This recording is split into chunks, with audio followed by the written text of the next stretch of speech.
நம்ம எங்க வந்திருக்கோம்னா ஒரு லேண்ட் பார்க்க வந்திருக்கோம். இந்த லேண்ட் வந்து புதிமுத்தூர் பக்கத்துல இருக்கு. இந்த லேண்ட்ல தான் இவங்க வந்து லேண்ட்ல இடம் வாங்கி இவங்க வீடு கட்டிருக்காங்க.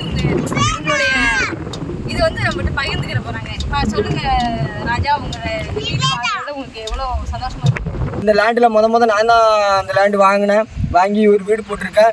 என்கிட்ட நான் வாங்குறதுக்கு முன்னாடி என்கிட்ட என்ன சொன்னாங்கன்னா, நீங்கள் இந்த ஒரு மாதத்துக்குள்ளே நீங்கள் அட்வான்ஸ் கொடுத்து வீடை புக் பண்ணால் தான் உண்டு, இல்லாட்டா அடுத்து உங்களுக்கு இடமே கிடைக்காது, அவ்வளோ புக்கிங் வரிசைக்காக நிற்காங்கன்னாங்க.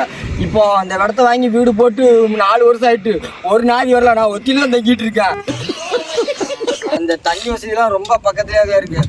மழை நேரத்தில் அதாவது இந்த ஒரு 2 அடி தோண்டினா தண்ணி வரும், அந்த மாதிரிலாம் சொல்லி கேள்விப்பட்டிருப்பீங்க. அப்படிலாம் கிடையாது. மழை நேரத்தில் தண்ணி வீட்டுக்குள்ளே வந்துடுதுங்க. அசால்ட்டாக குடத்துல பிடிச்சி வீட்டிலே வச்சுக்கலாம். 10 நிமிஷத்துக்கு ஒரு ரவுண்டு பஸ்ஸு சிட்டிக்கு போகும். பக்கத்தில் தூத்துக்குடி போகும். 10 நிமிஷத்துக்கு ஒரு ரவுண்டு பஸ்ஸு போகும்னாங்க. நானுங்க 2 மணி நேரம் 3 மணி நேரம் வெயிட் பண்ணுறேன். பஸ்ஸு வரவே இல்லைங்க.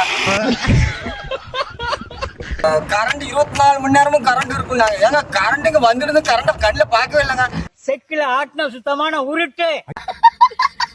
ஒரு ஜென்ரேட்டர் வாங்கி யூஸ் பண்ணிக்கிட்டு இருக்காங்க.